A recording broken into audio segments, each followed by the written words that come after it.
Bonjour tout le monde, bienvenue à ce webinaire de l'Espace Cuisine pour la sécurité alimentaire. Je suis Erika Salem, agente de programme pour le système alimentaire montréalais et chargée de projet pour l'Espace Cuisine pour la sécurité alimentaire. Aujourd'hui, le webinaire va porter sur les concepts, les pratiques, les enjeux qui sont liés à l'inclusion dans les projets de sécurité alimentaire. Donc, le webinaire d'aujourd'hui est présenté en collaboration avec le Centre Paul Roulant et le collectif L'Adal.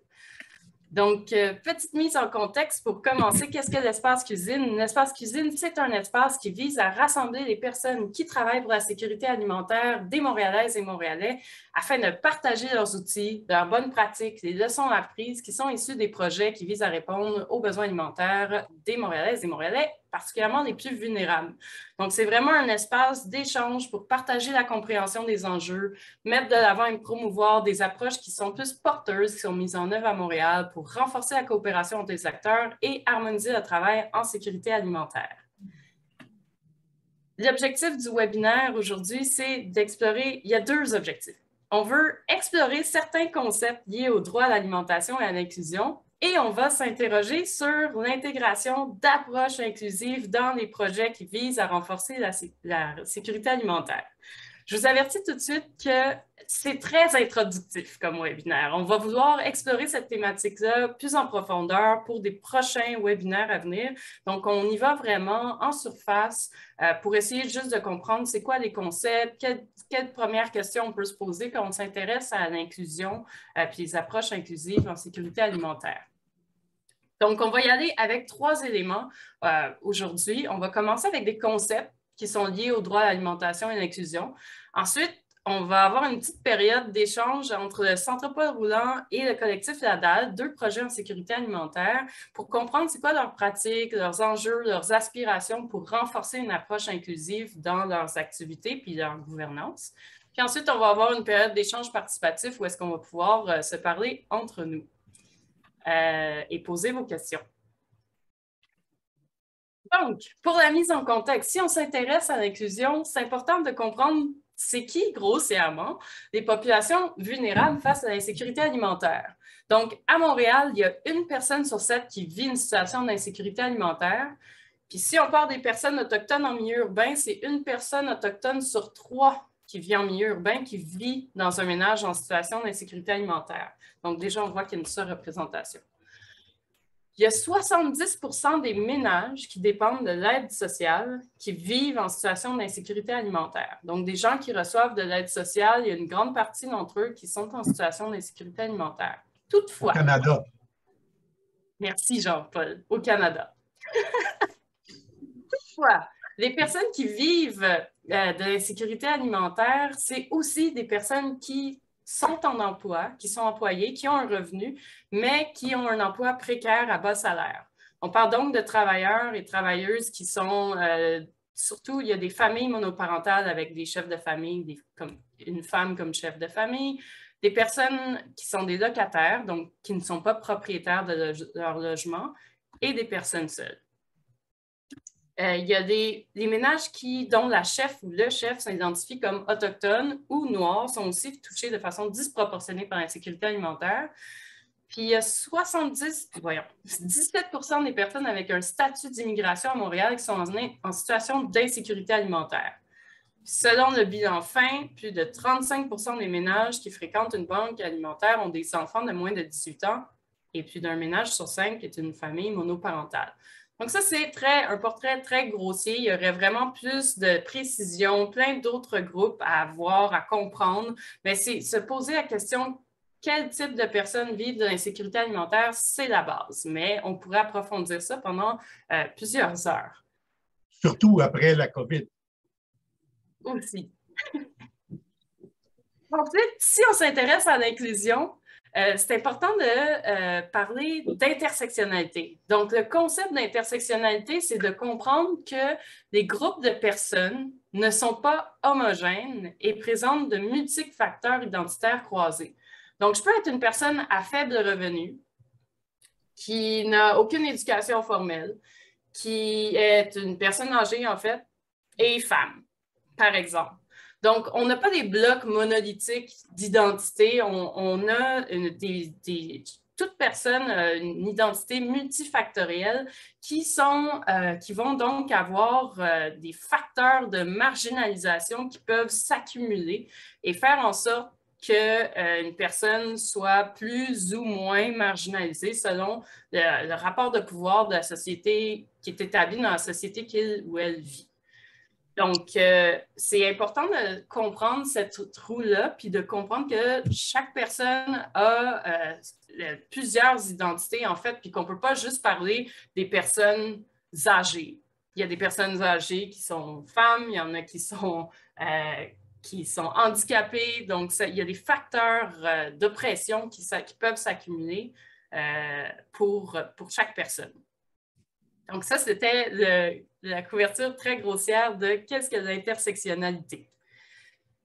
Ensuite, je vais inviter, il y a Aurélie Lebrun du Service de la diversité et de l'inclusion sociale qui va nous glisser un mot sur le nouveau plan d'action 2021-2025, solidarité, équité et inclusion de la Ville de Montréal.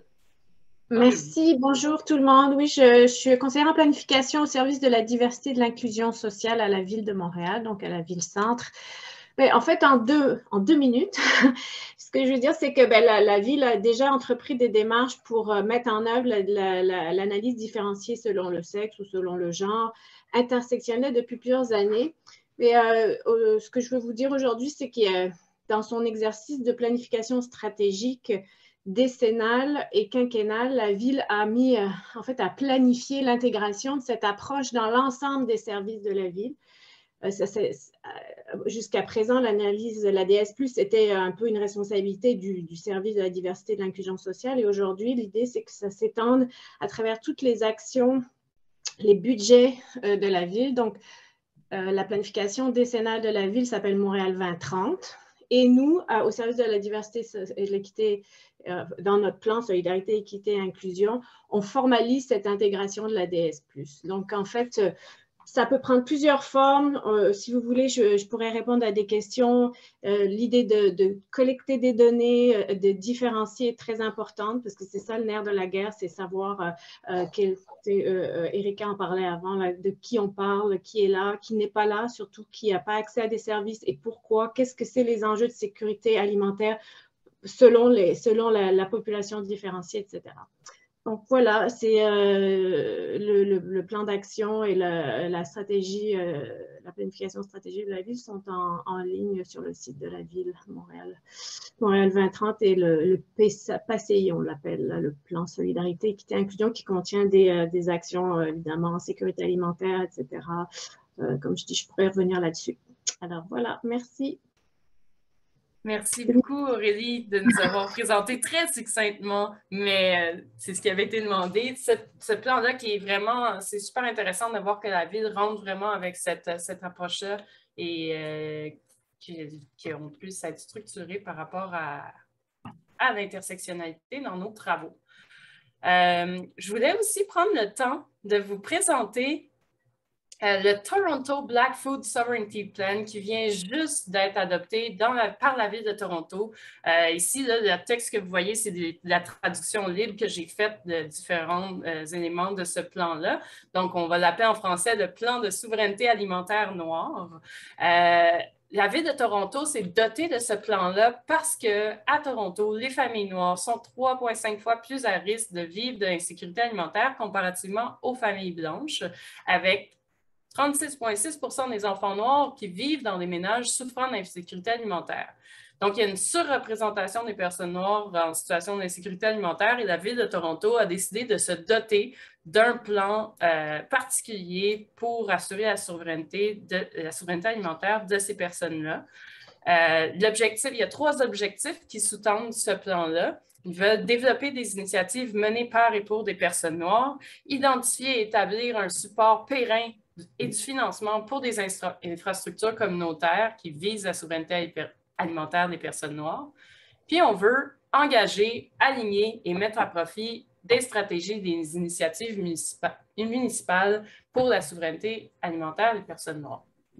Donc, c'est vraiment, je pense qu'à la base de ça, ce qui est intéressant de voir, c'est qu'il y a des données qui sont disponibles sur ces types de populations-là. Dans la ville de Toronto, on s'intéresse particulièrement à qui vit dans l'insécurité alimentaire. On a réussi à savoir que les communautés noires, on a des chiffres qui permettent de prouver que les personnes noires sont en surreprésentation par rapport à l'insécurité alimentaire. Puis, on a la volonté politique de mettre de l'avant un plan particulier pour ces personnes-là, par et pour ces personnes-là.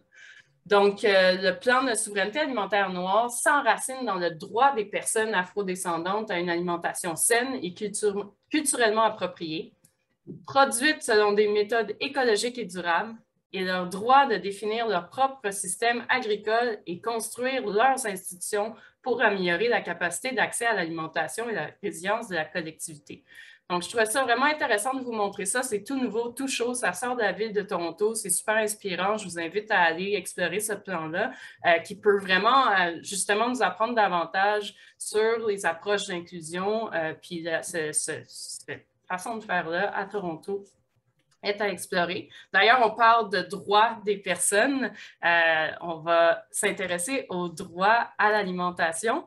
On a aujourd'hui Jessica Dufresne, qui est avocate, chargée de cours, candidate au doctorat en droit et professionnelle de recherche à la chaire de recherche en droit sur la diversité et la sécurité alimentaire de l'Université Laval.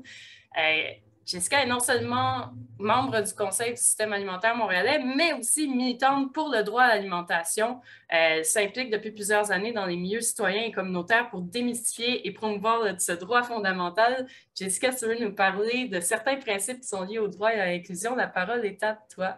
Oui, là, j'ai 10 minutes pour parler. Je pense que ma présentation vient de m'en prendre une minute précieuse. Je rigole. Mais oui, puis pour faire le lien avec ce que tu as présenté précédemment, Erika, justement, le même groupe qui est derrière l'adoption du plan de souveraineté alimentaire noire vient de lancer une pétition, j'ai reçu ça hier, pour l'adoption d'un cadre de droit axé sur le droit à l'alimentation par la ville de Toronto. Donc, c'est directement en lien. Là. Ils veulent élargir leur demande au droit à l'alimentation. Et moi, ce que je voulais vous présenter, c'est un peu ce que ça implique, l'adoption du droit à l'alimentation, qu'on le mette dans une charte ou une politique ou peu importe. Et ce qui vient avec ça, c'est l'idée d'un cadre de droits humains qu'on applique aux enjeux, à la façon d'aborder les enjeux agroalimentaires. Et ça vient aussi avec les principes Panthère qui ont été développés par la FAO, donc l'Organisation de l'ONU pour l'agriculture et l'alimentation.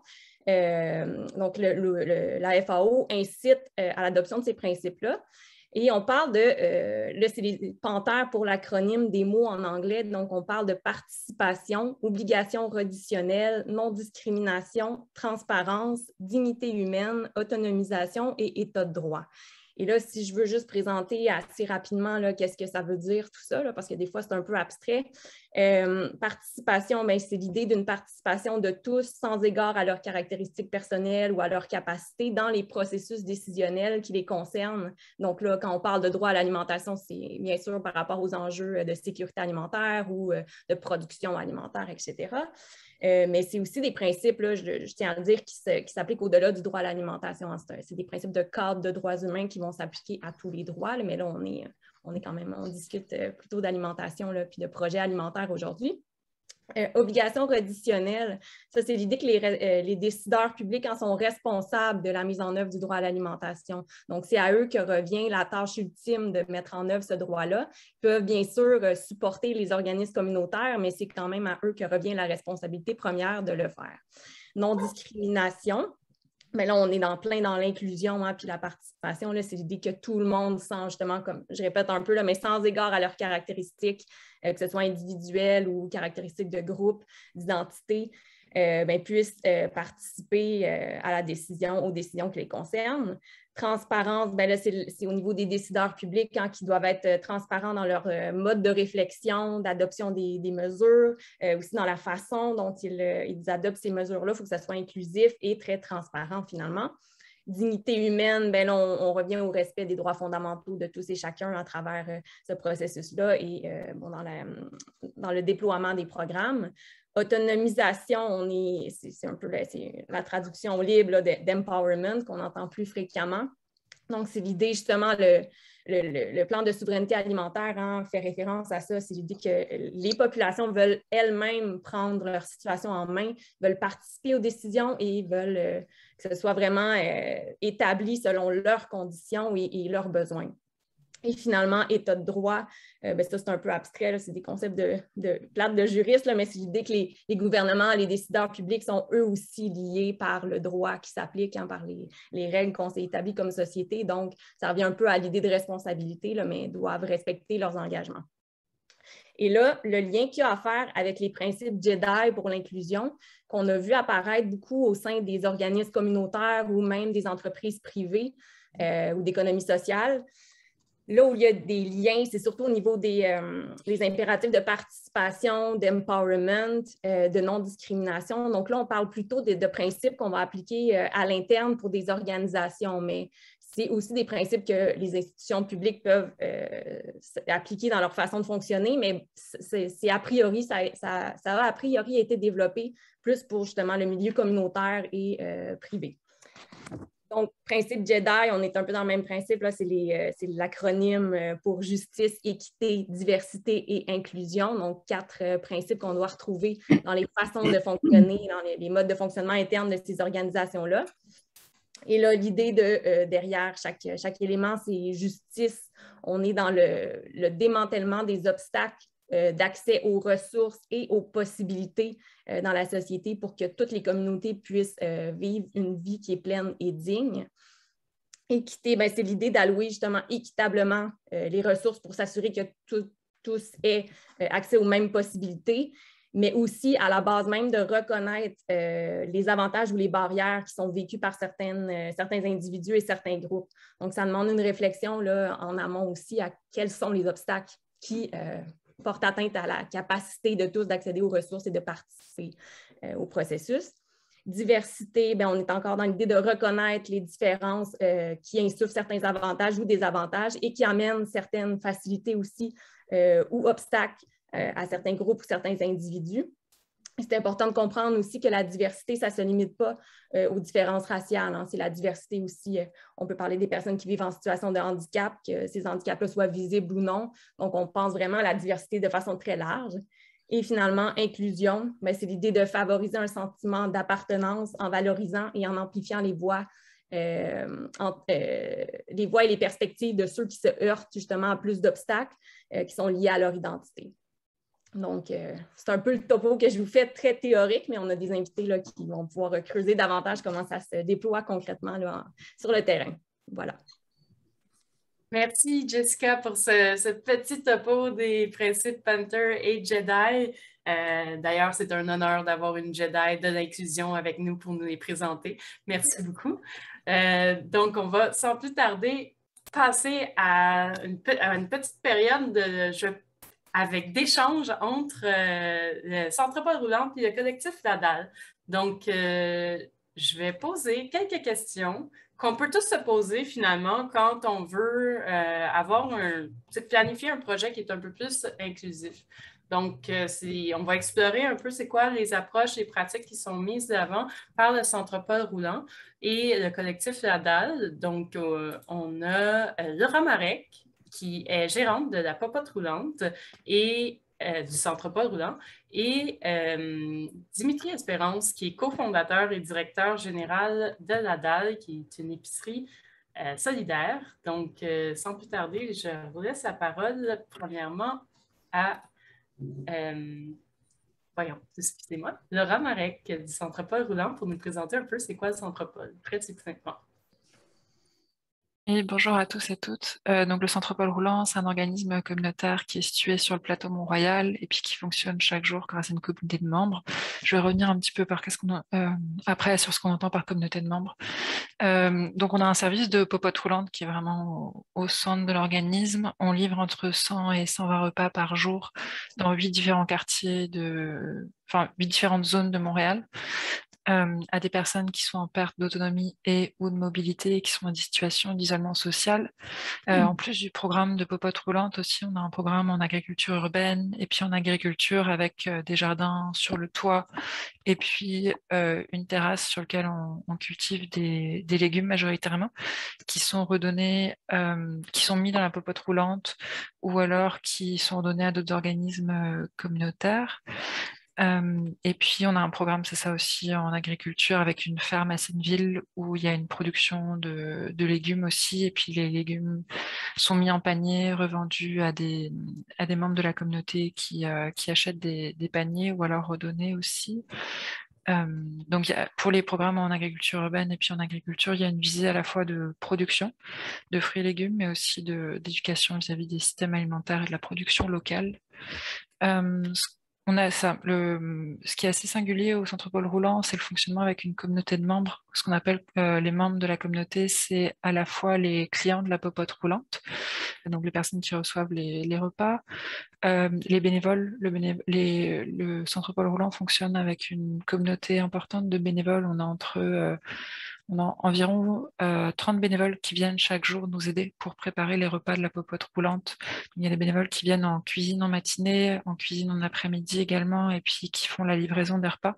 L'organisme pourrait pas fonctionner sans les bénévoles qui sont vraiment au cœur de notre fonctionnement. On a aussi les donateurs de l'organisme qui sont considérés comme membres et puis les employés de l'organisme. Et ce que donne le statut de membre aussi, c'est une possibilité d'influer sur le fonctionnement de l'organisme, notamment avec le droit de vote à l'AGA. Donc je pense que c'est à peu près ça pour la présentation du Centre Paul Roulant. Merci beaucoup, Laura. Et ensuite, on va aller voir rapidement qu'est-ce que le collectif La Dalle avec Dimitri Espérance, qui est le directeur et cofondateur de La Dalle. Oui, bonjour à tout le monde. Tout d'abord, je voudrais remercier Erika et le Système alimentaire montréalais pour l'invitation aujourd'hui. Donc, nous, le collectif La Dalle pour des marchés alimentaires locaux, on a un tout nouvel organisme. En fait, on se considère comme un collectif citoyen qui a été créé par les résidents de Saint-Henri pour les résidents de Saint-Henri afin d'assurer collectivement notre autonomie alimentaire. Donc, comme j'ai dit, on est tout jeune. On a été fondé en mai 2020, en plein confinement. Donc, au début, l'ADA s'est fait connaître par une pétition que j'ai rédigée. C'est une pétition qui, en fait, critiquait ou un peu un cri du cœur pour dénoncer la situation d'injustice alimentaire qui prévaut dans la partie ouest du quartier de Saint-Henri depuis plusieurs décennies. Souvent, les gens ont l'image de Saint-Henri comme étant un quartier où la gastronomie et la nourriture est quand même facilement accessible, quand on pense par exemple au marché à Coiteux ou le fait que c'est un des quartiers qui contient parmi les restaurants les plus prisés de Montréal. Cependant, pour ce qui est de la population locale, particulièrement les personnes plus démunies, mais vraiment pas strictement, surtout depuis la COVID, on se rend compte en fait que bien que des gens viennent de partout pour venir manger dans le quartier, il n'est pas si facile que ça de se nourrir à Saint-Henri, et ça depuis plusieurs années. Donc, suite à cette pétition-là, on s'est engagé dans un processus entre personnes qui, en fait, étaient tous des inconnus. Comme vous savez, c'était pendant le confinement, donc la plupart des gens avec lesquels j'ai créé le collectif LADA, ça a pris un bon, je dirais, 4-5 mois avant que je les rencontre en personne pour la première fois. Donc, tout s'est organisé à distance entre des personnes qui avaient le temps de pouvoir s'impliquer dans une démarche de la sorte. Puis la perspective du temps dans l'implication dans les organisations sociales ou que ce soit par exemple pour Centre Paul Roulant ou pour nous est quand même quelque chose de très, très important ou qui a un fort impact sur la possibilité des gens à s'impliquer ou pas. Donc, j'aurai l'occasion d'en parler un petit peu plus tard et je crois que Laura va peut-être en glisser un mot aussi.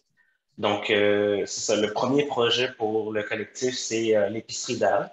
Donc, on va ouvrir nos portes à l'hiver 2022, janvier 2022. Puis ce sera un commerce de proximité qui va proposer plusieurs aliments frais. On va se concentrer surtout sur des aliments frais, locaux et abordables, dans un lieu accessible est gérée collectivement. Donc, c'est une épicerie autogérée. Ce qu'on veut dire par là, c'est que les membres s'impliquent 3 heures par mois dans l'épicerie et en échange ont accès à des prix préférentiels sur tous les produits. Mais ce qui est important de dire, c'est que l'implication des membres, ça nous permet également d'offrir des prix qui sont abordables pour les personnes qui ne sont pas membres. Donc, il y a un prix membre qui, oui, est préférentiel, mais le prix public, il y a quand même une volonté de le garder le plus abordable possible et l'implication des membres nous permet de le faire. Donc, ça, c'est pas mal ce qui fait une petite présentation rapide là, du collectif LADAL. Je voulais juste prendre quelques secondes à la fin pour expliquer que pour nous, on ne se considère pas nécessairement comme un organisme de sécurité alimentaire. Nous, le concept qu'on essaie de mettre de l'avant, c'est plus un concept de justice alimentaire. Ce qu'on veut dire par là, c'est que la sécurité alimentaire, c'est plus une manière de donner de la nourriture à tout le monde pour que les personnes puissent réaliser leur plein potentiel. Alors que pour ce qui est de la justice alimentaire, c'est un concept qui est plus nouveau, qui a été développé surtout aux États-Unis, dans les milieux défavorisés, urbains, souvent racisés, donc population noire. Mais c'est plus l'idée d'avoir une répartition équitable des risques et des bénéfices qui sont associés à l'ensemble des activités du système alimentaire. Donc, une perspective plus systémique. Donc, la perspective est différente. C'est pour ça que je pense que c'est important de le mentionner aujourd'hui, c'est qu'on ne parle pas, nous, uniquement d'offrir de la nourriture à tout le monde de la façon la plus optimale possible, mais on parle de justice à l'intérieur du système alimentaire. Donc, comment faire, par exemple, en sorte que les producteurs agricoles puissent recevoir un revenu équitable, comment faire en sorte que les industries de la transformation soient également des employeurs qui ont la possibilité de donner des jobs qui sont, des emplois, pardon, qui sont dignes. Donc, comment faire en sorte que le système alimentaire en bout de ligne n'est pas reproducteur des inégalités qu'on retrouve dans la société. Donc, voilà. Merci beaucoup pour cette précision-là, Dimitri. C'est vraiment intéressant et important de s'intéresser à ce concept-là de justice puis de revoir, justement, si on s'intéresse à l'inclusion, mais c'est le système de pouvoir aussi, puis comment les gens, l'oppression que les gens vivent à travers notre système. Donc, c'est super important comme approche, puis merci d'avoir pris le temps de nous en parler. Donc, on va passer aux questions sur l'inclusion que j'ai concoctées pour essayer d'explorer comment vos organismes fonctionnent ou prévoient fonctionner.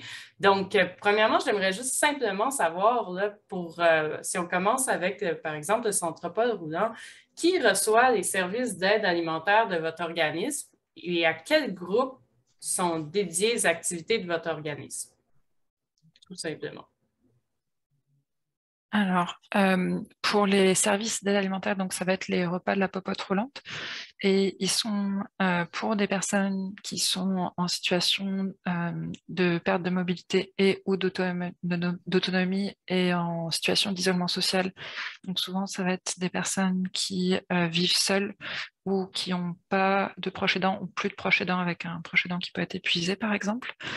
Ça va être un service de popote roulante qui peut être temporaire si jamais la situation de la sécurité alimentaire de la personne s'améliore ou alors pour une durée indéterminée.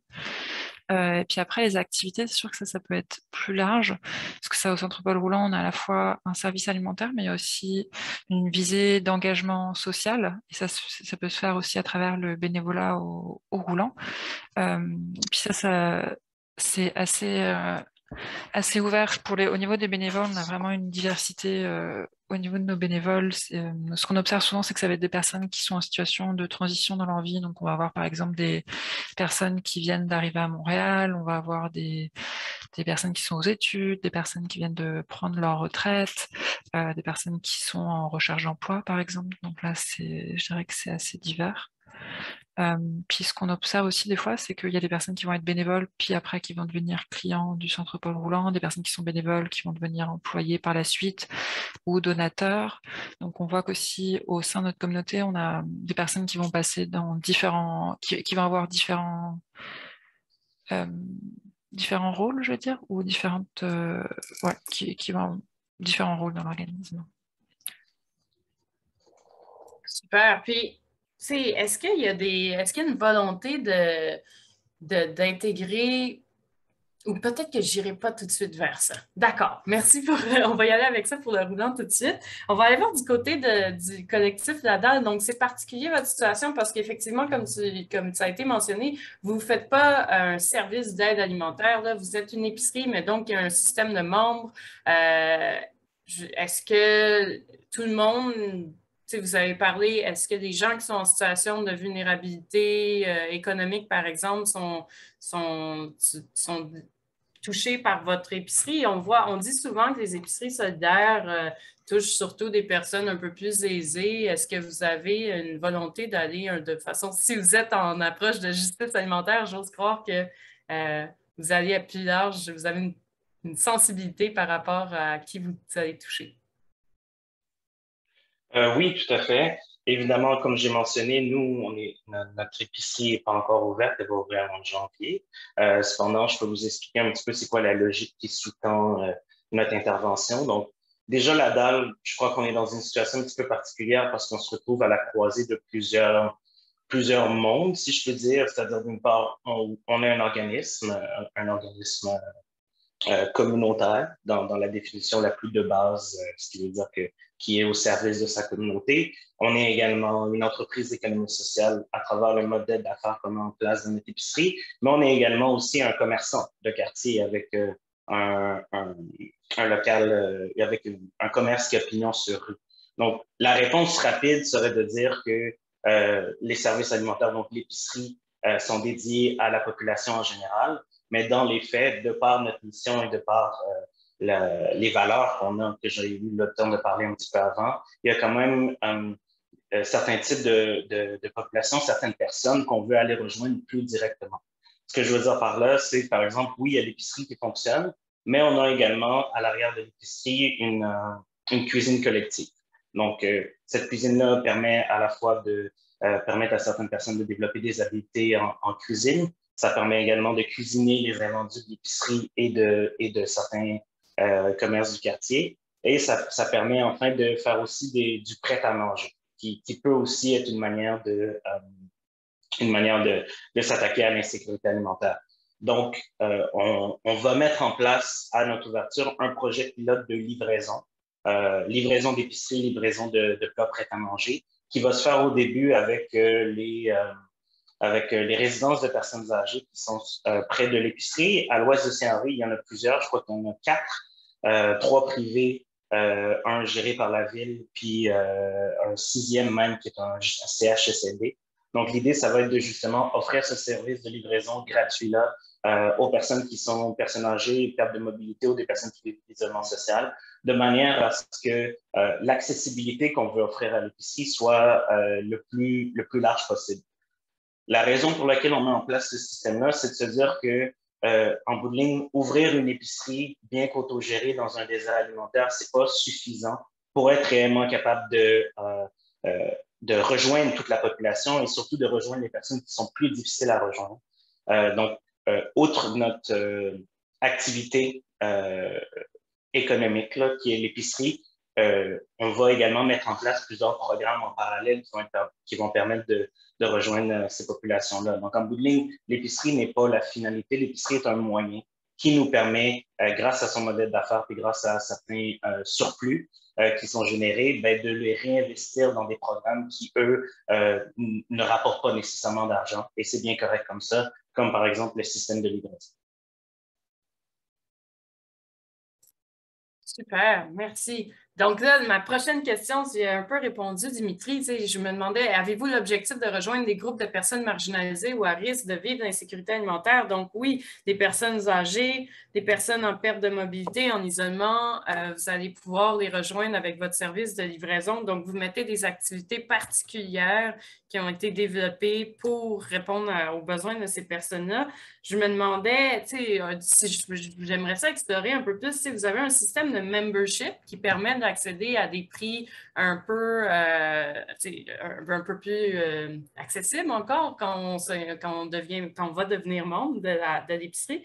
Est-ce qu'il y a des groupes de personnes qui vont avoir des moyens de s'impliquer particuliers? Je ne sais pas comment vous allez faire pour être inclusif dans la participation puis le membership de votre épicerie. C'est une excellente question, juste de par le fonctionnement qu'on a actuellement. Donc, nous, oui, il y a l'épicerie, certes, qui est autogérée, mais le collectif a également tout un système de comités. Ce sont des comités citoyens où les gens siègent. Et en ce moment, vu que l'épicerie n'est pas ouverte, ben, c'est les comités qui sont la manière privilégiée, je dirais, de s'impliquer dans la DAL. Donc, un comité communication, un comité aménagement et un comité membre, qui ont chacun, certaines responsabilités dans notre structure organisationnelle.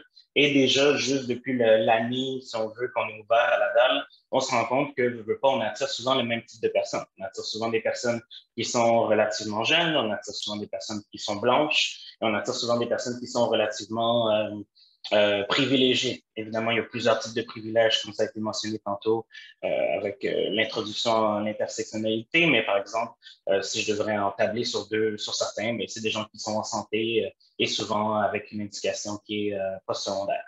Donc, basé sur ce constat-là, et aussi, si on veut réellement respecter nos valeurs, c'est là qu'on se rend compte qu'il y a un travail additionnel à faire de notre part pour être capable de rejoindre des personnes qui, de prime abord, ne pourraient pas se sentir interpellées par ce qu'on offre.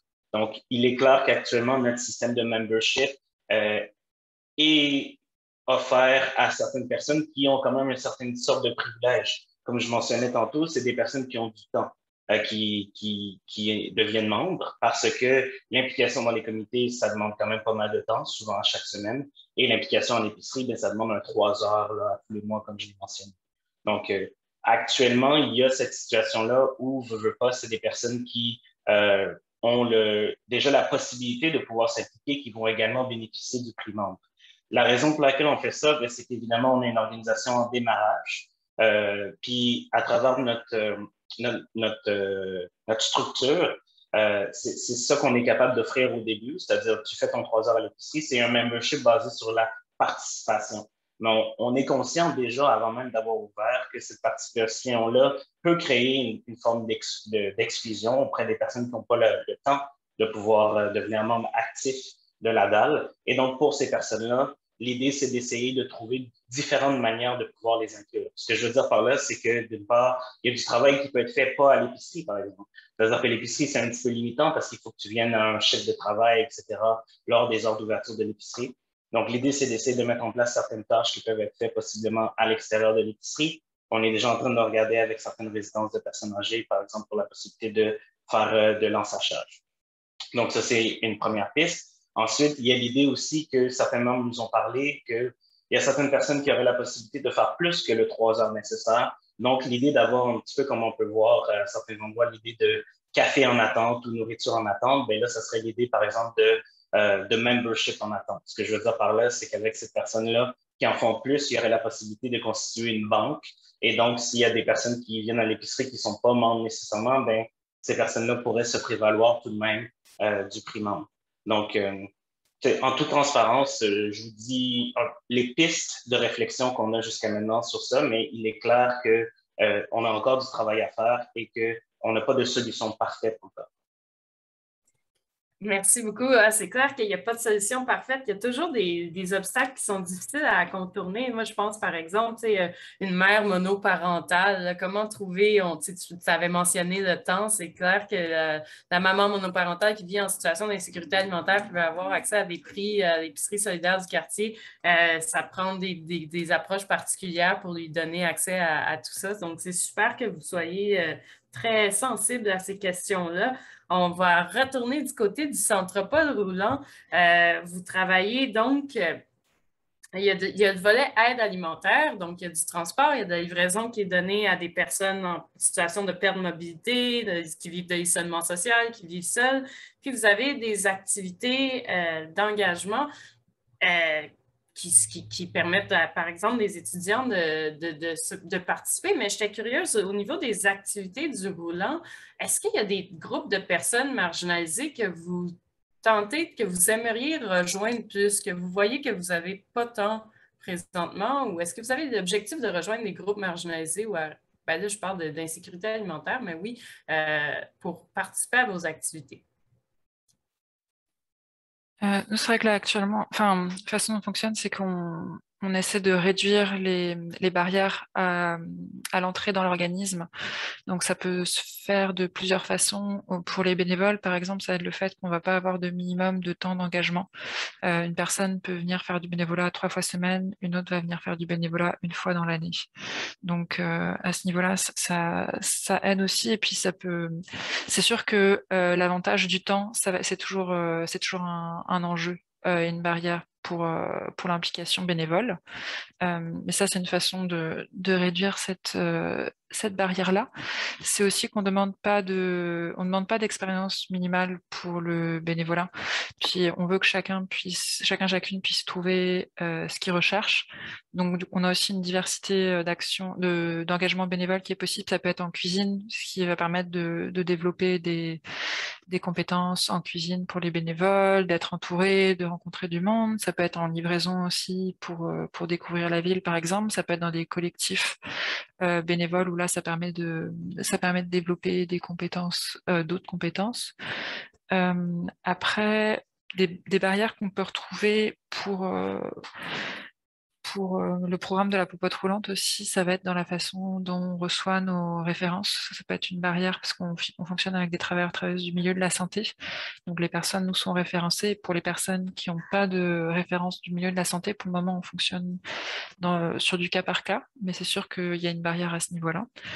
Une des autres barrières qu'on va avoir aussi, c'est que c'est sûr qu'il y a des groupes qu'on a plus de mal à rejoindre. Puis dans ce cas-là, on va mettre en place, on a mis en place des collaborations avec d'autres groupes communautaires pour des groupes qui ne sont pas forcément intéressés à rejoindre directement le centre Paul Roulant, à s'impliquer dans l'organisme.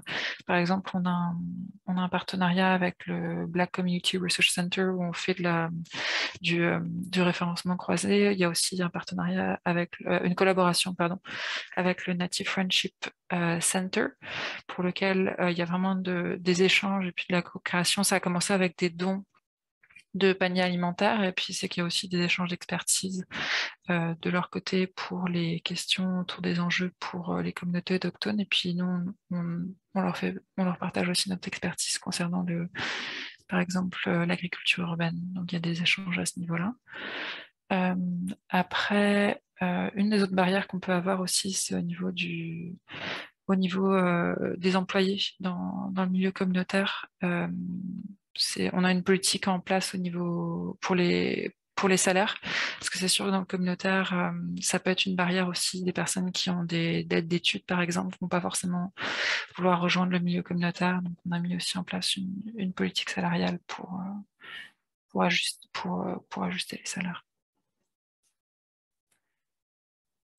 Super. Ben c'est justement, ça rejoint un peu ma prochaine question, parce que quand on s'intéresse à l'inclusion des personnes marginalisées qui vivent des oppressions, on s'intéresse non seulement, on veut savoir jusqu'où on veut rejoindre ces personnes-là. Est-ce qu'on veut répondre à leurs besoins alimentaires, simplement? Donc, dans ce cas-là, il faut quand même se demander, est-ce que ces personnes-là ont des besoins particuliers en termes de qualité, de type de nourriture, ou l'accès, comme vos deux initiatives permettent d'avoir un service de livraison, mais il y a peut-être des besoins dans le type de nourriture particulière, si on pense à des personnes âgées, des personnes qui ont des restrictions alimentaires, donc s'assurer que c'est inclusif pour tout le monde, juste en termes de qualité, de type de nourriture.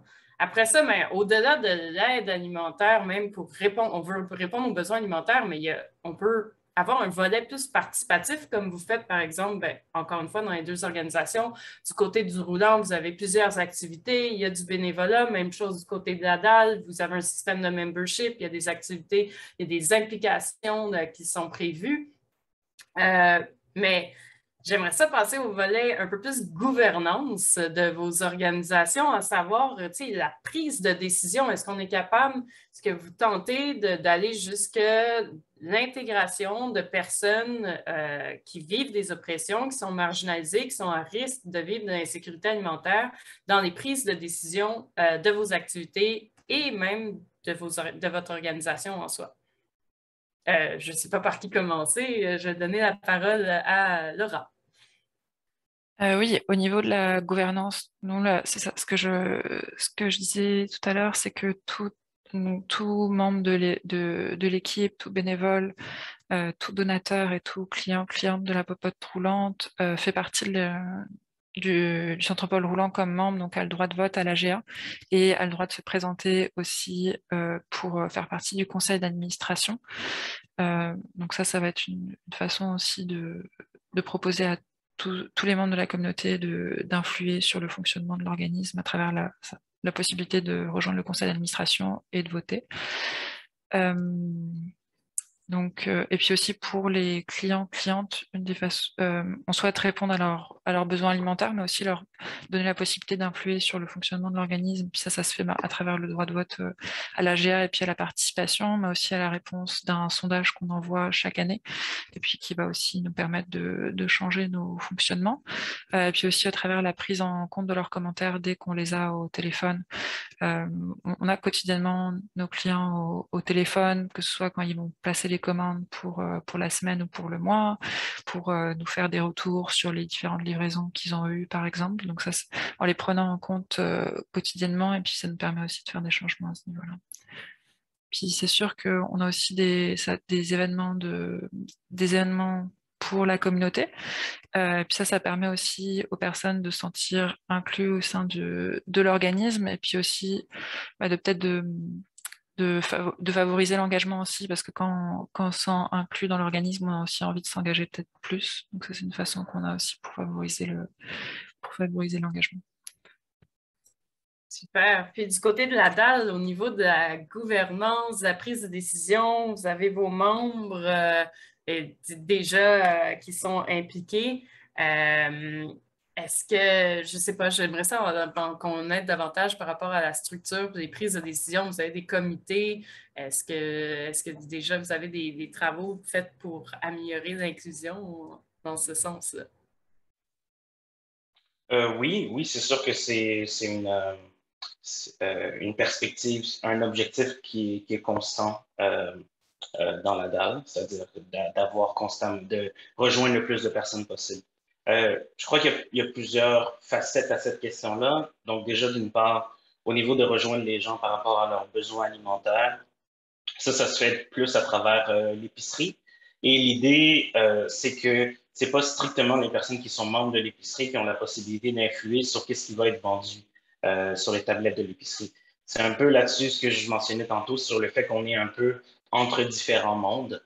Et par rapport à l'épicerie, ben, l'idée, c'est de veut pas opérer un commerce, mais avec une volonté d'inclusion. Ce qui veut donc dire que on n'a pas envie que la participation soit une barrière au fait que les gens puissent nous donner des conseils ou puissent nous donner des suggestions sur qu'est-ce qu'ils aimeraient avoir à l'épicerie. Donc, de par la nature de notre projet, surtout le fait que tout s'est passé quand même relativement vite. Là, quand on va ouvrir l'épicerie en janvier, on n'aura pas tout sur les tablettes. Puis ça, c'est un processus qui est fait exprès. C'est qu'au début, on est en train de se poser la question entre nous, qu'est-ce qu'on aimerait voir dans cette épicerie? Puis on s'est rendu compte, de justement baser sur ce que j'ai dit tantôt, une certaine homogénéité dans les gens qui s'impliquent dans la DAL. On vient de plein de backgrounds différents, mais quand même, on a certains privilèges qui sont partagés par les gens qui s'impliquent dans la DAL.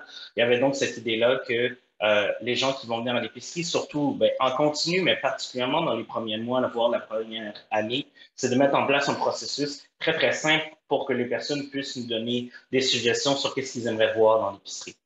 Un petit peu basé sur la question précédente aussi, dans le sens où, en termes d'inclusion, il est clair qu'on a un défi au niveau d'aller rejoindre le plus de personnes pour ce qui est de la participation à la vie associative de la DAL. Cependant, en ouvrant une épicerie dans un désert alimentaire, il y a aussi cette idée-là d'offrir ce service pour des personnes même qui n'ont aucun intérêt à devenir membre de la DAL. Et pour nous, c'est correct. Dans le sens que si ces personnes-là peuvent avoir accès à un service alimentaire de proximité, même s'ils ne désirent pas s'y impliquer activement dedans, mais pour nous, on considère quand même qu'on a atteint partiellement notre objectif. Donc, il y a cette partie-là. Ensuite, pour ce qui est des participations à les activités ou de la gouvernance, de par notre modèle autogéré, les comités, donc la manière que ça fonctionne, c'est qu'il y a les membres de la DAL. Pour devenir membre, tu dois t'impliquer 3 heures par mois à l'épicerie. Ces membres-là ont également la possibilité de travailler dans des comités, les 3 que j'ai mentionnés, communication, membres et aménagement. Et dans notre structure actuelle, on a défini quelles sont les prérogatives de ces différents comités, mais à l'intérieur de ces prérogatives, les comités ont énormément de flexibilité sur comment ils veulent mettre leurs activités et tout. Chaque comité a un responsable ou un co-responsable. Ces responsables ou co-responsables siègent de facto sur notre cercle de cohésion, qui est comme l'équivalent d'un conseil d'administration. Et donc, la manière que c'est actuellement, c'est vraiment, c'est vraiment une organisation qui est, je ne sais pas trop comment dire en français, là, mais disons une organisation qui est vraiment développée par ces comités qui, eux, donnent l'orientation, si on veut, de où est-ce qu'on doit aller. Donc, c'est ça, on essaie de rejoindre les gens sur plusieurs manières. D'une part, la partie rejoindre les gens à titre de service alimentaire, qui, ça, est le plus large possible. On a comme objectif extrêmement ambitieux d'éradiquer l'insécurité alimentaire à Saint-Henri. Donc, ça va prendre des années, des décennies avant qu'on se rende là, mais on a quand même cet objectif-là avec l'épicerie. Et d'autre part, il y a cette volonté-là, qui est la deuxième partie de notre mission, qui est de créer des opportunités d'échange, de liens au sein de la communauté. Puis ça se fait à travers, certes, les comités, mais également à travers des activités comme on a fait l'été dernier, comme par exemple des consultations auprès des citoyens, des parties de quartier, si je peux dire. Et ça, ces activités-là sont offertes à tout le monde, peu importe que tu sois membre de la DAL ou pas. C'est super. J'ai tellement de questions pour vous, puis le temps passe. J'aimerais ça vous poser plein d'éléments, mais on va juste y aller très rapidement par rapport à, tu sais, quand on travaille sur l'inclusion, on veut que les personnes qui sont visées par le projet sont consultées dans la planification dès le départ, donc même avant le départ du projet, en amont du projet, on veut que les personnes qu'on vise soient intégrées, puis même qu'il y ait une évaluation de notre projet par ces personnes-là. Sauf que c'est assez difficile de rejoindre ces personnes-là. Est-ce qu'il y a des obstacles? Est-ce qu'il y a des éléments facilitants qui font en sorte, bien, premièrement, est-ce que ça a été fait? Est-ce que c'est fait dans vos activités? Puis comment est-ce que c'est fait? Je vais commencer par le Centre Paul.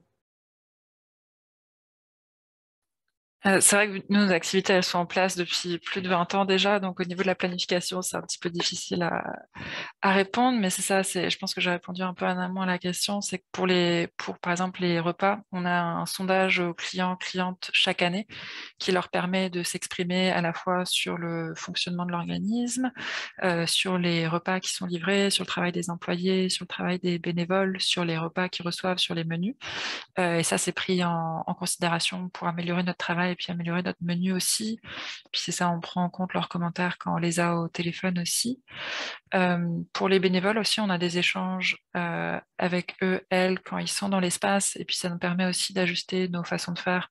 Par exemple, on va avoir des demandes d'accommodation pour certains quarts de bénévolat. Bah, c'est des choses qu'on va essayer d'ajuster aussi au jour le jour. Donc oui, on essaie vraiment de garder un fonctionnement qui soit collaboratif autant avec les clients qu'avec les bénévoles.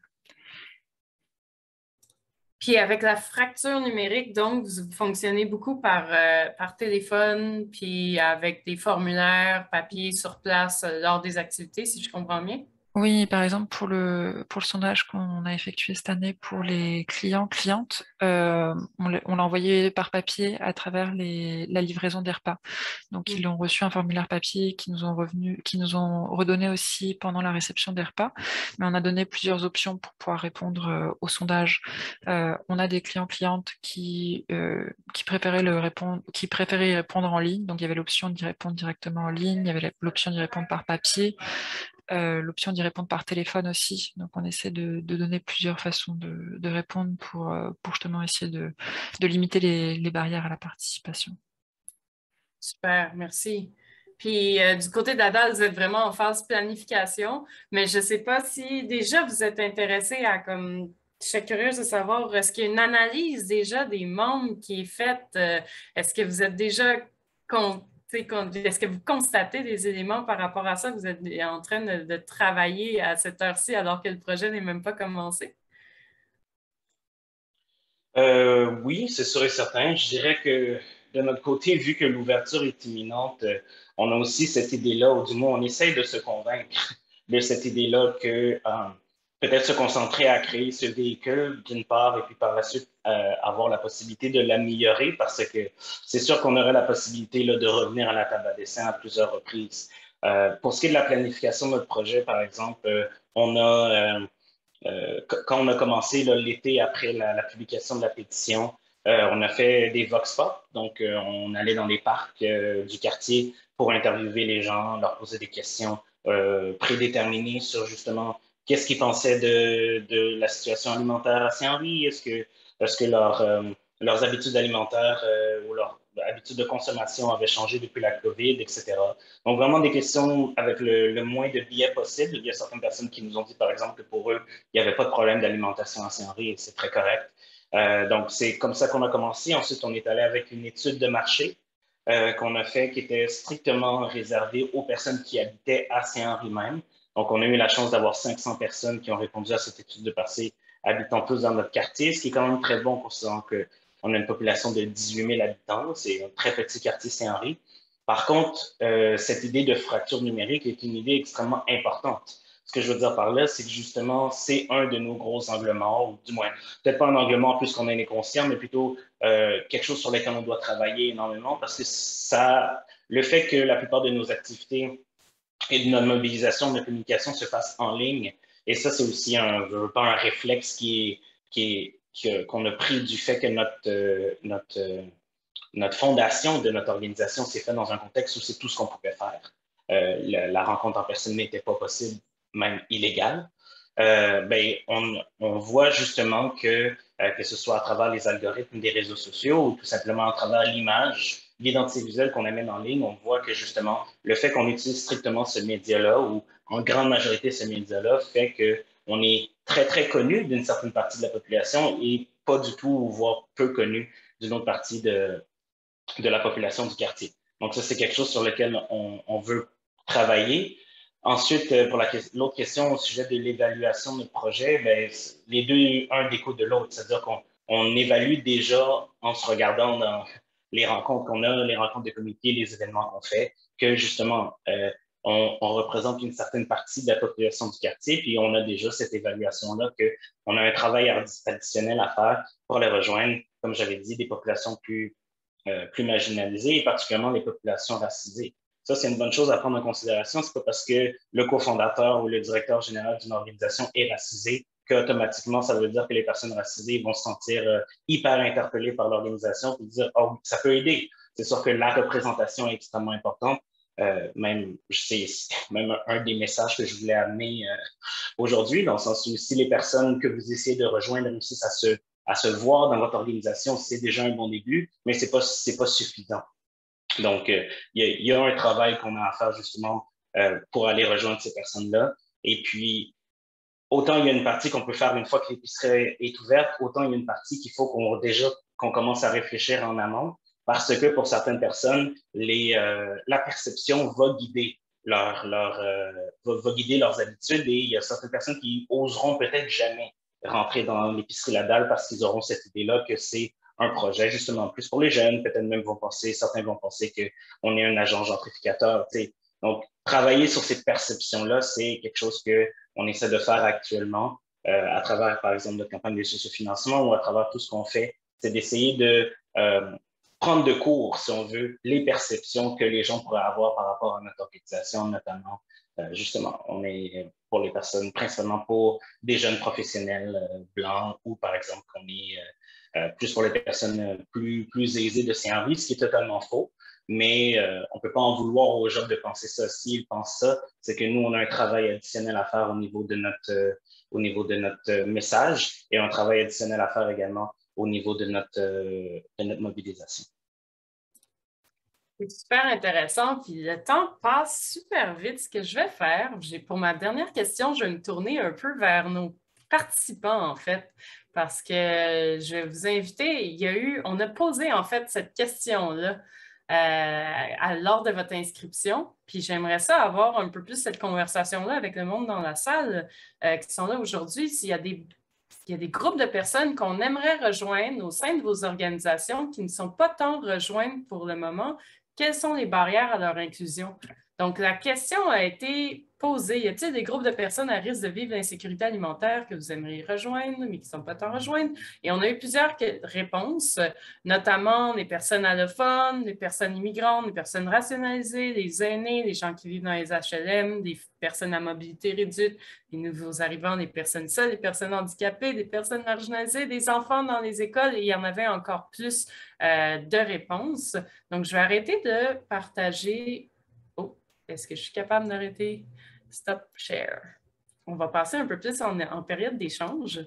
Et puis, je vois déjà qu'il y a Jean-Paul Faniel qui a la main levée, mais je vous invite donc à lever la main, à écrire dans le chat s'il y a si vous avez des réponses, si vous avez des réflexions par rapport à cette question-là.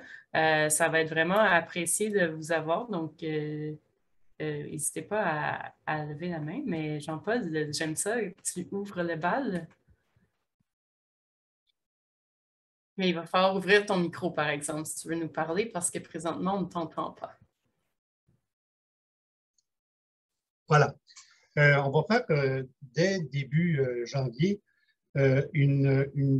justement une recherche auprès de tous nos 60 organismes membres pour identifier quelles sont les populations, justement, qui ne sont pas habituelles surtout depuis la COVID-19. À savoir qu'il y a eu énormément, en tout cas, le sondage qu'on a fait avec nos groupes, beaucoup d'entre eux disent qu'ils ont quintuplé le nombre de personnes qui ont réussi à rejoindre. Il y a des groupes, c'est vraiment incroyable, 1500 personnes, des choses comme ça, à chaque semaine. Donc, ce qu'on veut savoir, c'est ces gens-là, qui beaucoup sont des nouveaux, c'est parce qu'ils ont perdu leur job à cause de la pandémie. C'est quoi le profil, effectivement, de ce monde-là? Quel genre de personnes que c'est? Est-ce qu'ils sont favorables à s'impliquer? Parce qu'auparavant, effectivement, il y avait un type d'alimentation qui répondait à leurs besoins, mais que maintenant, avec le manque de revenus, ils ne réussissent pas. Enfin, bref, ce qu'on veut voir, c'est qu'il y a eu chez les groupes communautaires des transformations majeures de leur mission et de leurs activités. Et ils ont ajouté beaucoup d'entre eux de la livraison. Mais ce que ça fait que tout ce qui était comme dynamique collective d'échange et de participation, beaucoup d'entre eux ont pris avec la COVID-19 des moyens de communication qui font que les gens, par courriel ou par téléphone, font des commandes puis se le font livrer. Toute la question qui est liée à la pauvreté, c'est-à-dire la question de l'isolement, est-ce qu'effectivement, on veut continuer ça, quitte à ce que les gens soient encore plus isolés, mais que c'est plus facile parce que ça va plus rapide? C'est toute une réflexion qu'on doit avoir dans le groupe communautaire puis qu'on veut faire effectivement en janvier. Et on invite tout le monde là, à venir participer à ça. C'est quelque chose de fondamental parce que depuis 1990, la table insiste beaucoup sur la participation citoyenne, particulièrement les gens qui vivent l'insécurité alimentaire. Mais ce que ça fait, c'est que la nouvelle conjoncture individualise encore plus les gens parce qu'ils sont en arrière de leur écran, ils ont peur effectivement d'attraper la COVID. Les réunions, ce n'est pas évident, les réunions physiques. Donc, c'est quelque chose qui nous interpelle énormément et qui fait qu'entre nous, il faut qu'on soit capable de pouvoir évaluer le travail qu'on fait, identifier les impacts que ça a sur l'isolement des gens. Est-ce qu'effectivement, on peut éventuellement passer à une pratique de participation active? C'est toute une sorte de question. Ça, c'est la première question. Je vais aller rapidement sur l'autre. C'est quand on a parlé, Madame Jessica, je pense, a parlé effectivement du droit à l'alimentation. C'est une chose, ça fait partie des droits humains. Puis Dieu sait qu'à travers le monde, les droits humains ont été maintes et maintes fois affirmés. Ça a rarement percolé dans des politiques, c'est-à-dire la mise en œuvre de ces droits-là. Ce que ça veut dire, c'est que en face de ça, on interpelle quoi? On interpelle effectivement certaines instances, mais c'est l'État qui est le garant du bien commun. Et qu'est-ce qu'il fait effectivement pour assurer ce droit à l'alimentation-là? En matière de sécurité alimentaire, l'équation est assez facile. C'est soit les prix qui baissent ou soit effectivement c'est les revenus qui montent. Un des deux. Puis, merci Jean-Paul. Je vais passer la parole à quelqu'un d'autre, mais c'est un excellent point. C'est la base, c'est pour ça qu'on l'a mentionné puis qu'on a invité Jessica, le droit à l'alimentation, puis quel est le rôle de l'État, c'est toujours notre socle de réflexion de base. Mais j'aimerais ça, j'ose essayer de donner la parole. Je vois des gens qui interviennent dans ce qu'on appelle des territoires d'inclusion prioritaire selon la Ville de Montréal. Donc, des territoires où est-ce qu'il y a une forte population immigrante. J'aimerais ça entendre certains intervenants qui travaillent dans ces territoires-là. On pense à Antique, Cartierville, Saint-Laurent, Pierrefonds, Rosborough, Côte-des-Neiges, Notre-Dame-de-Grâce, Anjou, Saint-Léonard, Montréal-Nord, Villeray, Saint-Michel, Parc Extension. Donc, je ne sais pas s'il y a des intervenants de ces territoires-là qui aimeraient un peu s'exprimer puis parler justement des blocages, des obstacles, des moyens que vous avez pour tenter d'avoir des approches encore plus inclusives puis rejoindre des personnes qui ne sont pas toujours rejointes par les initiatives qu'on offre de sécurité alimentaire. Oui. Simplement ouvrir votre micro si vous avez des éléments à mentionner. Je vois Éric peut-être bouger. Ah, oui.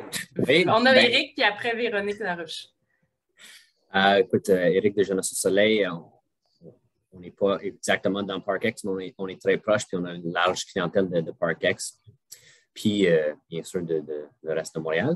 Mais qu'est-ce qu'on peut dire depuis, même avant qu'on était à ParkX, qu'on était sur le plateau, à côté des nouveaux arrivants, que ce soit des demandeurs d'asile, que ce soit des immigrants reçus, sont souvent en recherche d'emploi avant de décider de devenir faire du bénévolat.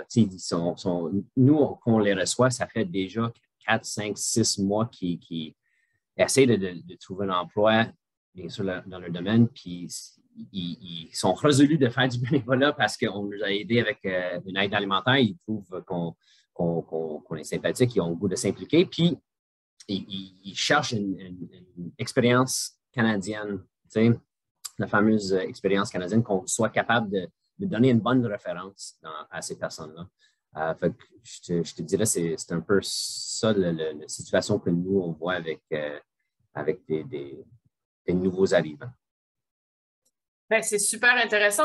C'est une belle opportunité de démontrer, quand tu parles d'expérience canadienne, c'est l'expérience canadienne de l'emploi. Donc, démontrer qu'ils ont participé, qu'ils ont été employés, qu'ils ont été, même si c'est juste bénévole, donc de prouver qu'ils ont contribué à une organisation locale, c'est fondamental dans leur recherche d'emploi. Puis on sait que la sécurité alimentaire, c'est lié notamment, c'est lié au bien-être, au revenu, à la capacité d'avoir un emploi stable. Donc, si on est capable d'assurer une employabilité des personnes qui reçoivent de l'aide, mais éventuellement, à long terme, elles peuvent se sortir de l'insécurité alimentaire. Oui, donc.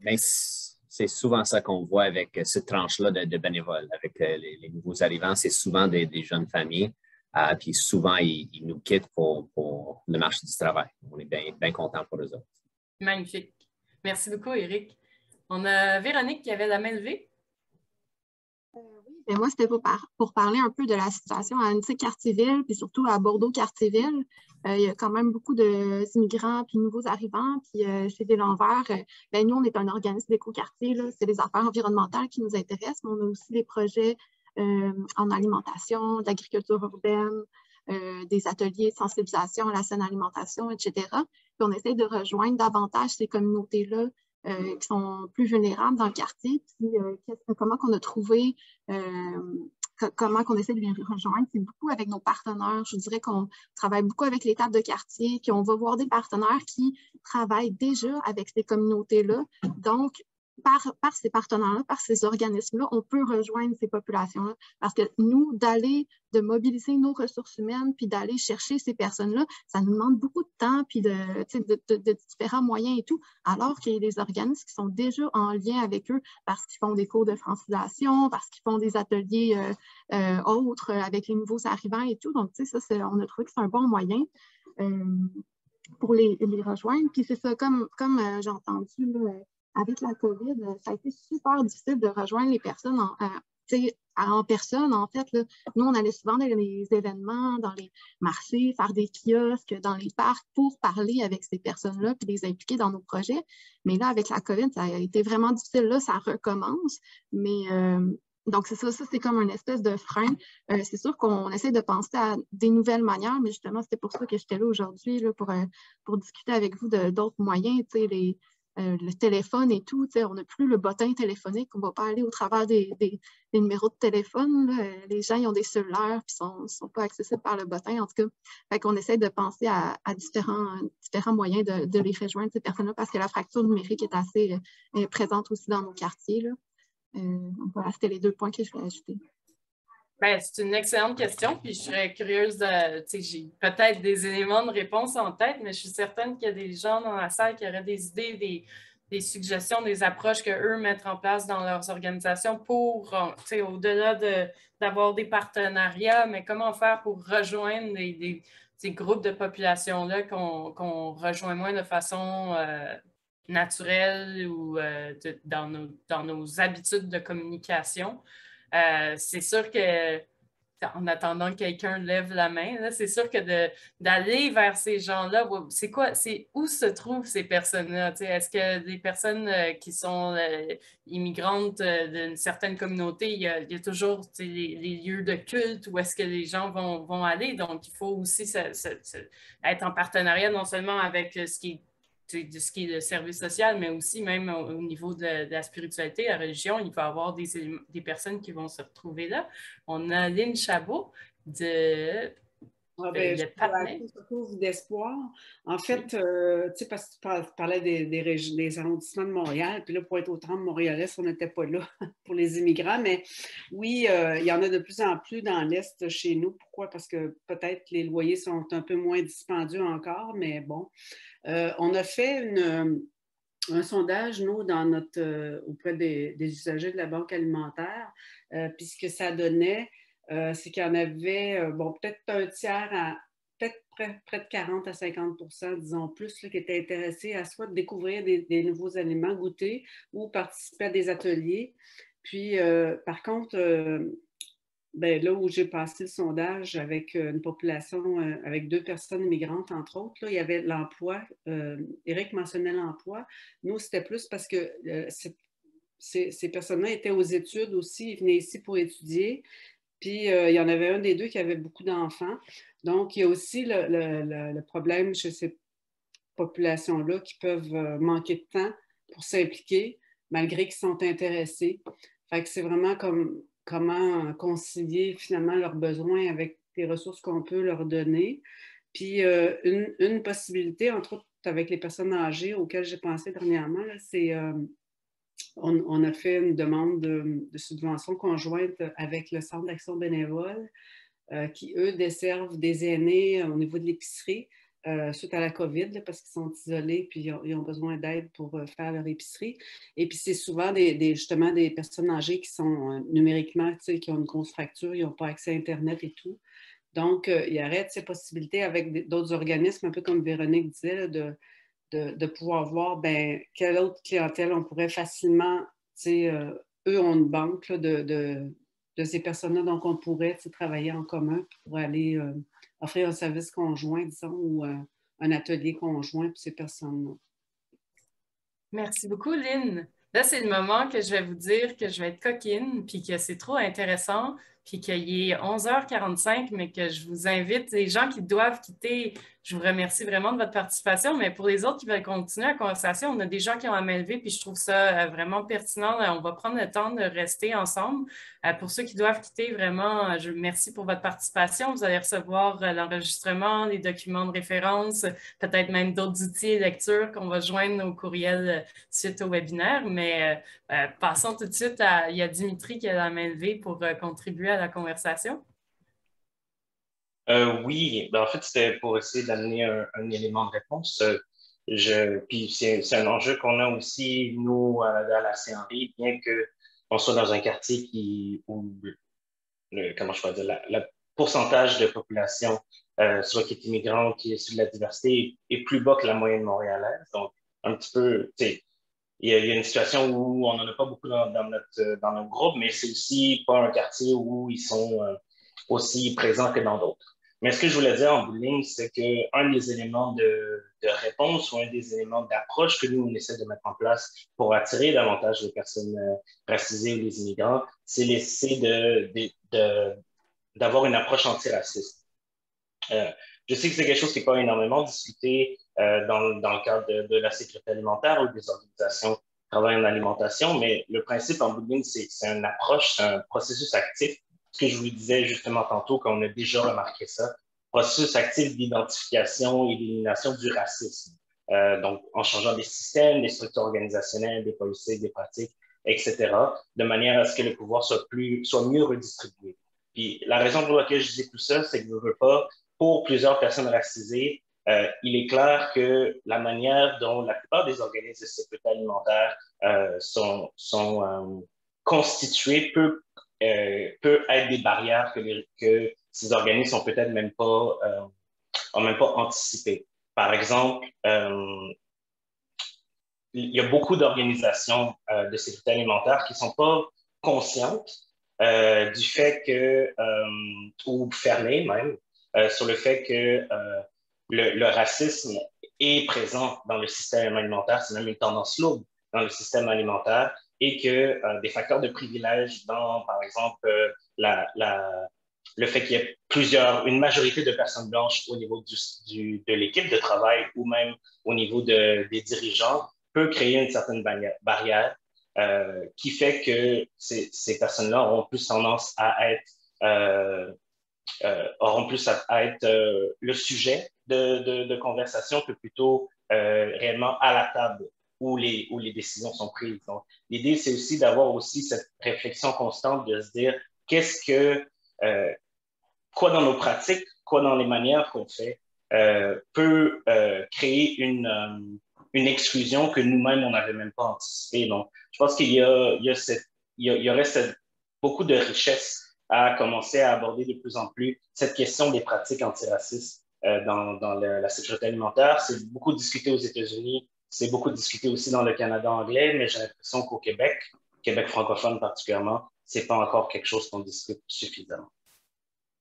Merci beaucoup, Dimitri. C'est certainement quelque chose qu'on aimerait beaucoup approfondir, ce volet-là, dans des prochains webinaires puis dans des activités à venir. Donc, c'est comme je disais au début, c'est vraiment une introduction. On va y aller avec il y a M. Daniel Durando qui avait la main levée.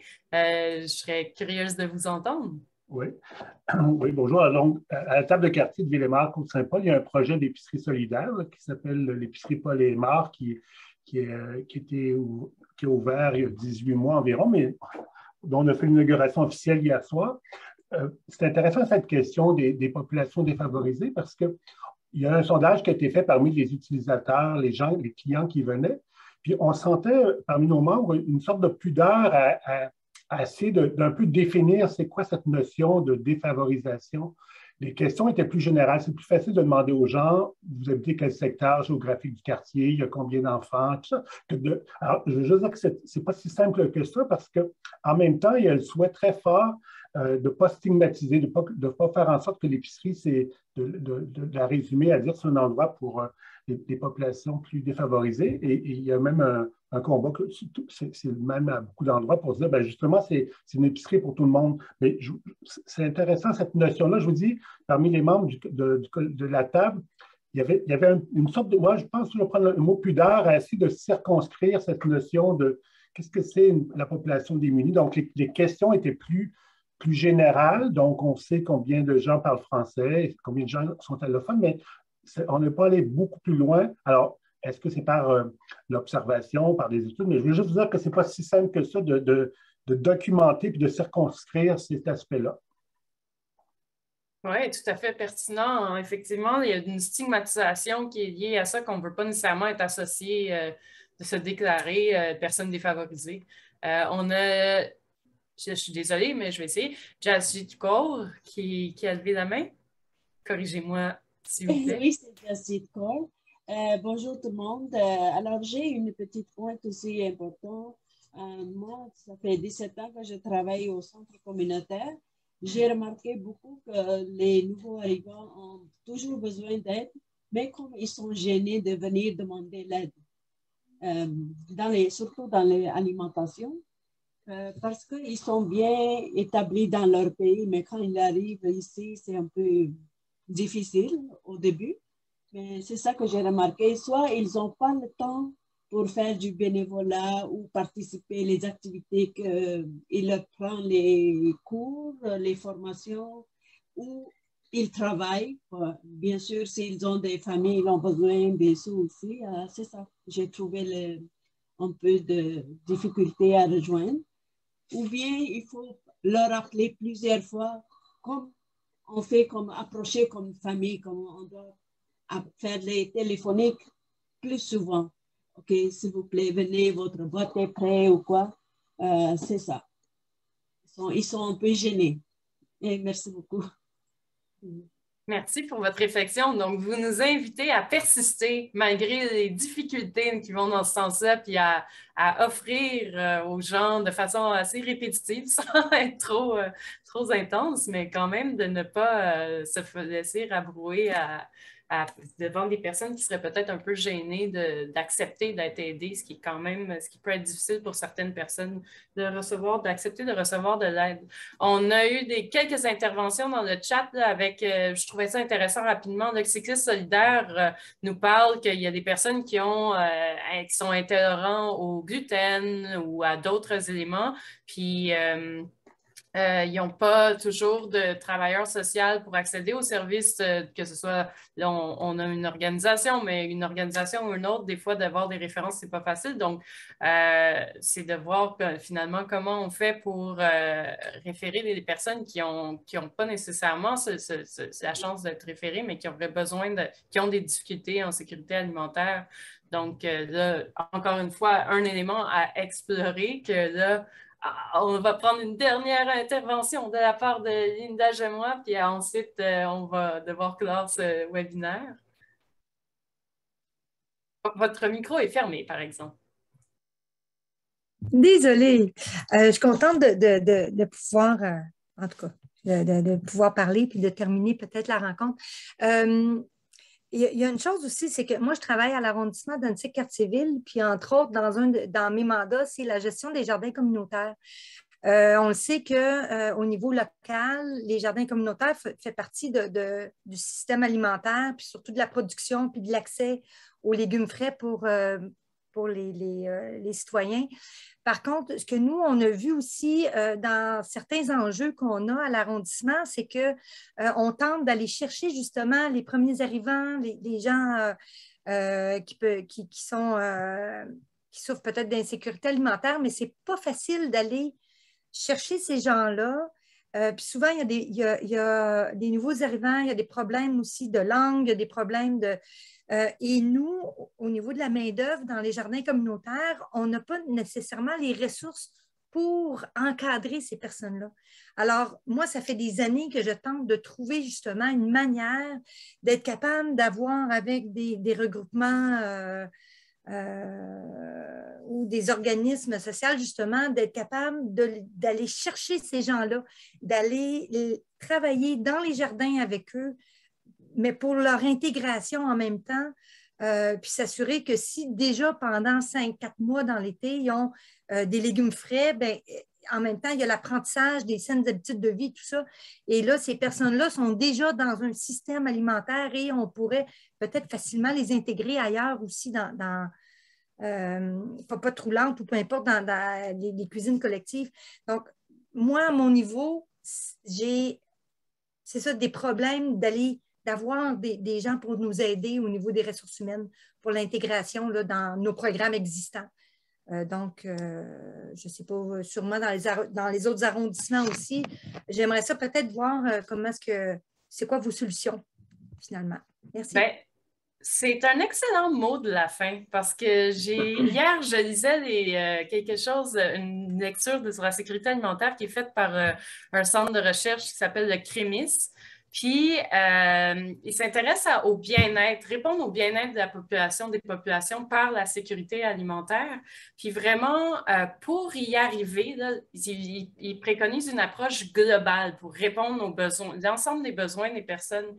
Puis pour arriver à une approche globale, puis favoriser le bien-être des gens, bien, c'est nécessaire d'avoir un meilleur arrimage entre les services existants dans un quartier. On en a parlé aujourd'hui des partenariats, on a des ressources dans les quartiers, il y a des organisations qui ont des capacités, des spécialités qui sont en connexion avec ces personnes-là, ces groupes c'est toutes sortes de personnes marginalisées. Donc, il faut une des réponses, en tout cas, à cette question, parce qu'il y en a plusieurs couches, mais c'est de renforcer l'arrimage dans les quartiers, que ce soit les cuisines collectives, les banques alimentaires, les marchés solidaires, les épiceries, les jardins, et puis même au-delà, tout le service communautaire à large.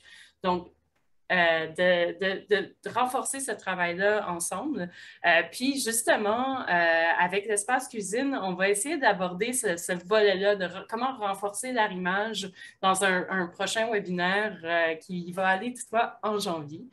Mais c'est sur ces mots qu'on va vous dire merci beaucoup. Ben, premièrement, merci vraiment beaucoup à Dimitri Espérance puis Laura Marek de Centropole Roulant et de Collectif Adal, puis j'ai inversé, mais pour votre participation puis votre volonté à contribuer à la réflexion sur c'est très émergent, on l'a dit au Québec, on commence à s'intéresser, ben, je veux dire, ça fait très longtemps qu'on le fait, on a Jean-Paul Faniel qui ne doit pas être content que je dise ça, mais je veux dire, de plus en plus, on parle d'antiracisme, d'inclusion, c'est quelque chose qui devient vraiment qui n'est plus quelque chose de caché, mais on veut vraiment travailler sur ces questions-là. Je suis contente de voir aujourd'hui, il y avait 84 personnes qui étaient inscrites au webinaire, donc il y a vraiment une volonté d'approfondir les connaissances puis les capacités des intervenants en sécurité alimentaire dans ce sens-là. Donc, je vous remercie vraiment pour votre participation. Je vous montre un dernier petit... puis là, je suis désolée, j'essaie de... Oh, ça marchera-tu? Ça ne marchera pas. On a vu merci. Oui, ben, je voulais vous inviter à évaluer le prochain webinaire évaluer le webinaire puis aussi nous donner des idées si vous avez des ressources, si vous voulez partager des éléments avec l'ensemble des membres, s'il vous plaît, envoyez-moi vos idées, évaluez le webinaire, envoyez-moi vos commentaires. Je vous invite à aller voir un profil Instagram super intéressant qui s'appelle The Colorful Nutritionist. C'est en anglais son titre, mais il y a beaucoup de posts en français, puis c'est sur Instagram, c'est vraiment super intéressant. Il y a plein d'éléments par rapport à l'inclusion puis l'antiracisme, justement, qui sont abordés dans ce profil-là. Puis, voilà, je vais vous envoyer plein d'informations, l'enregistrement, la diapositive. Puis, je vous remercie grandement pour votre participation, pour votre patience puis votre intérêt. Et on se revoit pour un prochain webinaire. Merci beaucoup tout le monde.